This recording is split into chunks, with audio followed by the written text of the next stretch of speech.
Welcome back to the channel. In this video, I want to have a discussion with you about a thread that I got myself involved. Well, I say I got myself involved. Someone shared it with me on Twitter, and I thought to leave a little bit of my own personal opinion without being rude. Just general discussion. It's with Frederick Thylander, who used to work on the Division 2, and it's in regards to the nerfs on Outriders, because I disagree with what Frederick is saying. But I'm not going to sit there ranting, screaming, shouting, being an idiot. I've actually replied with just my thoughts on the whole situation. So Frederick put this thread. There are a few tweets because obviously Twitter has a 140 character cap. And Frederick said, people complain over Outriders nerfs to some builds, saying just raise everything else. This is an incredibly short-sighted comment, which we often saw on the Division as well. It means making everything more efficient than intended, reducing the amount of fun or challenging content there is.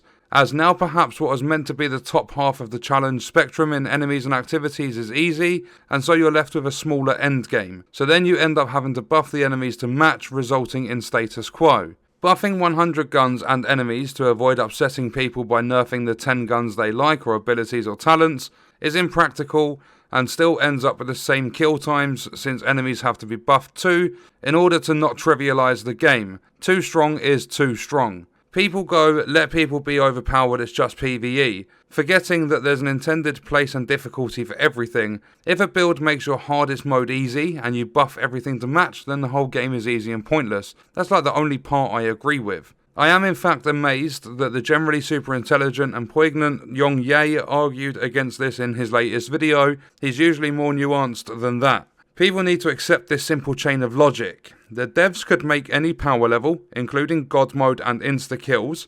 That wouldn't be fun. The power level that is the most fun needs to be maintained. That means adjusting things up or down to get to that level. So my response was, there are actually three things that I put. I said, really Frederick, God mode and insta-kills aren't fun? Looter shooters are 9 times out of 10 based on player fantasy, and that doesn't seem to exist anymore because of nerfs. You say what you have because you're a developer, and again the community are supposedly in the wrong. Not only that, but Outriders isn't a live service game. Issues should always be priority in games regardless, and after the promises they have made to the community, they've gone back on them all and thrown the trust away. You also said adjustments need to be made up or down, yet the fun would be up and they chose to go down. Power equals fun. Basically, because I get it, if your job's hard and you're trying to be efficient with it and keep people happy or whatever, you try going with the easiest option. It's a lot easier to nerf 10 things as to what it is to buff 100. But the thing is, with Outriders, it's not live service. They shouldn't be doing all of these basically maintenance, like little patches here and there.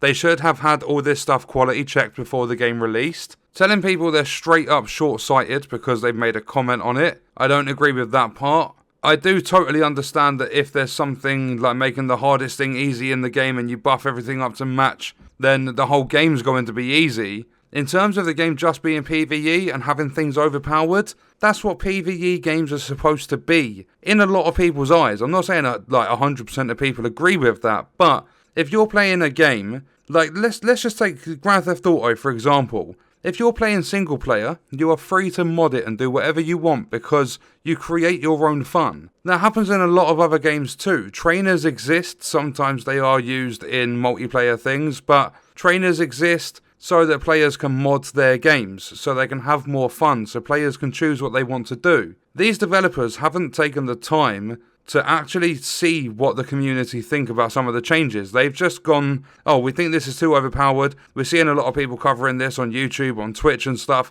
We're just going to nerf it. The game has been out, or at the time of them nerfing things in the game was out for a week. And there was no discussion. There was no update. They just did back-end changes and instantly implemented it. And it's thrown a lot of people off guard. Like, people weren't expecting things like this to happen. People were kind of hoping for bug fixes because there's crashes, there's disconnections, there's inventory wipes. There's really bad balance with a lot of stuff in the game. A lot of the mods don't work. The enemies, like the marksman's hit for like the most damage out of any enemy type in the game. And also, it was mentioned by Frederick, kind of not directly, but basically you do this to kind of make your end game longer. So basically, like, it feels as though it's kind of a way to drag the game out and make it longer than what it's intended to be. But another thing is with having your adjustments up or down or whatever, that's fine.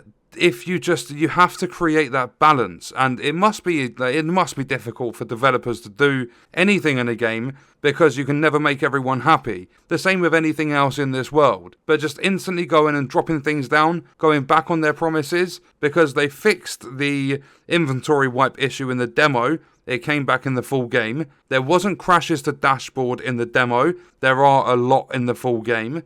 Or at least before the latest patch, because now, I'm recording this at a different time to when you're seeing it, but as of now, 9 days after the launch of the game, there has been 2 patches for it, and it's not live service.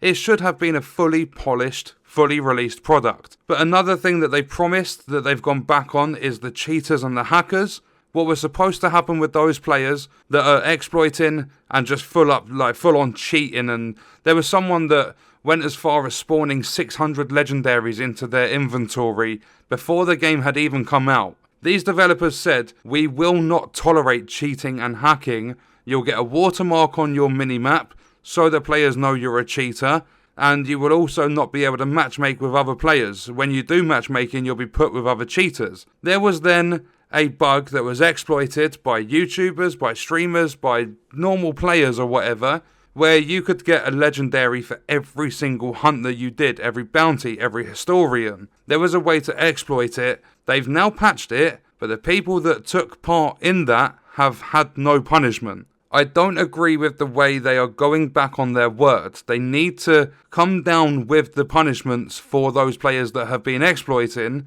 because is that going to be the case the next time? Is someone going to break someone's game and they're not going to be punished for it? Because these people are exploiting the legendaries, getting loads of legendaries. Someone might be trying to play through the game, their matchmaking's set to open by default, and some cheater comes into the game or whatever with a load of legendaries and breezes them through the content and ruins the entire game for them. There are lots of different ways to look at it and a lot of different things that are going on within Outriders, and I just thought I'd bring this up because I don't agree with what Frederick is saying in terms of just saying that people are short-sighted because they have an opinion. Like, it seems as though no matter which part of the internet it is, you're not allowed to have an opinion nowadays. But I do understand that, like, if your hardest mode becomes easy and you buff everything to match it, then the whole game is easy. I don't agree with it being pointless if the game is easy. I know a lot of people have fun when games are easy. There are lots of games I load up and I put them onto the easiest difficulty because I don't want a challenge. I want to play the game, explore the gameplay mechanics and systems and have fun with it. I don't want it to necessarily be a challenge. But another thing they've done is they've gone and reduced a couple of times on the expeditions to make those a little bit harder. I feel they should have at least waited a little bit longer before releasing these nerfs and rebalancing things that they have implemented. They should have got a little bit more feedback, and not just that, but definitely they should have prioritized the bugs in the game, fixed those, and then had a look at the rebalancing of the game. But what I'm going to do is leave it to you guys in the comments now to start discussions and stuff, and let me know what you think about this. I will be linking Frederick's thread in the description, just so that you guys can have a look, maybe voice your own opinions and stuff. And I look forward to speaking to some of you in the comments. That's going to do it for this video. I hope you enjoyed it. I'll see you in the next one.